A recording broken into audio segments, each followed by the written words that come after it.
So happy St. Patrick's Day. So for today for dinner, I'm making the cottage pie. I should change the label on my video because I did label it as shepherd's pie. So I should rename it because it is cottage pie since it's made with ground beef. I have the ground beef out. I'll be doing the potatoes very soon because that's always time consuming. But in celebration of Irish Day. So sad that the St. Patrick's Day parade in Manhattan was shut down. I mean, that is just a long time tradition for me. But my husband and my kids do have Irish in them. So I always do some kind of Irish dinner. They definitely like the cottage pie better than the corned beef, although they did like the corned beef. But today, I keep showing you the flour. I am attempting to make Irish soda bread. So I guess instead of yeast, the bread rises from the baking soda and baking powder. And living in New York, I used to go to these library programs. I loved the library programs there. Connecticut Library had so many amazing programs, and they had cooking classes, which was freaking awesome. For like $5 or $10, you get to see the cooking class and you get to eat. So I became very friendly with one of the chefs named Chef Rob. He's amazing, and I always enjoyed going to his classes, and he would have quite a bit of them. I never attended the soda bread one, but he did send it to me. Actually, he sent it to me when I lived in Tennessee. His recipes are so easy, so I've collected quite a bit of them, and I am going to make his soda bread. And again, I don't have all the ingredients. So right now I have 2 cups of flour, 1 tablespoon of sugar, 1 teaspoon of baking powder, and a ½ teaspoon baking soda, and a ½ teaspoon of salt in my bowl. So I'm going to mix that. And then you have to cut in a 1/4 cup of butter. But I don't have raisins, so I'm going to substitute it with craisins, because I do have craisins. And I don't have caraway seeds. So it's not going to have, you know what, but when I would buy soda bread, I would get the one without the seeds because the boys didn't like it. And I don't have buttermilk, but I believe you can substitute the buttermilk with, I think you add a tablespoon of vinegar. So I'm going to Google what the substitution for buttermilk is. I believe it's a tablespoon of vinegar. And then I'm going to attempt to make this. So I will scan a copy and put it in the link below, in the description below, so you can have a copy of it. So I love Chef Rob. I really should tell him to start making a YouTube channel. I really should. So it asks to cut in a 1/4 cup of butter. So I have my little pastry cutter, so I'm going to do that. And then you cut it in until it looks like sandy.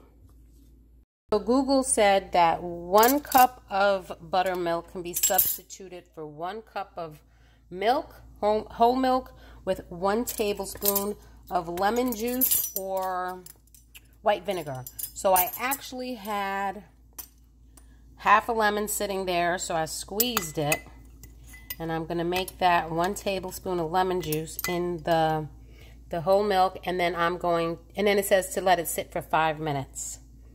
I bet you that's going to make a mess. So I did pour it in and it didn't make a mess. It'll make a mess when I pick it up, because that's how I roll. So I'm going to let it sit there for 5 minutes. And then, let's see. So using a fork, cut up the butter until mixture resembles coarse meal. So all that butter is incorporated in there. And then add the raisins and the caraway seeds that I don't have and toss lightly. And then you add the buttermilk. Toss the mixture with a fork until all the dry ingredients are moistened. The dough will be very soft, and form the dough into a ball and lightly knead it in floured board for 30 seconds or until smooth. Oh man, I gotta knead it. And then you shape the dough into a ball and place it on the cookie sheet and make an X on the top. Cool. And then you bake until golden for about 50 minutes at 375. My oven is 370. Yeah, interesting.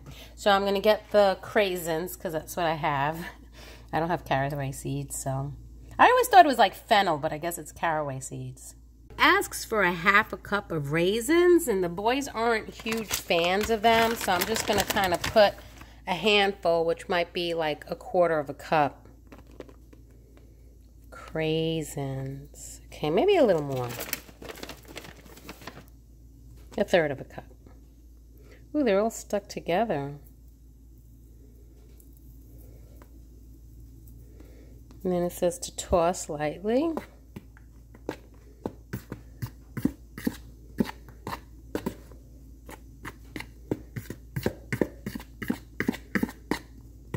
Should be interesting. Look at that. I did it. And you saw I pretty much followed the recipe. The only difference is the raisin part and, what do you call it? The seeds. And the caraway seeds, which you do see in the store, no caraway seeds.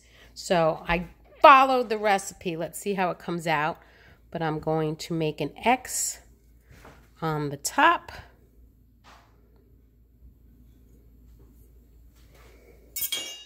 Ta-da! And I'm going to stick it in the oven. So 375 in everyone else's stove and 370 on mine for 50 minutes, it said. Broken tray. Oh my gosh. And in it goes. Bye, baby.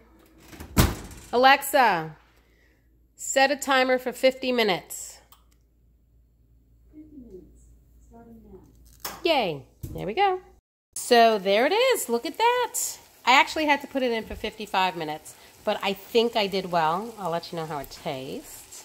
Gonna serve it up with some Kerrygold butter. I got the meat cooking. Potatoes are ready to boil. There's the pre-dinner spread. Kerrygold Irish cheese and that soda bread with some Kerrygold butter. And they're picking at nuts. Peanuts. John is going to drink his traditional Irish beer with a little Hispanic because of me. Look at that. Oop. I'm going to make a mess. You get the idea. There's the meat and the vegetables. Delicious.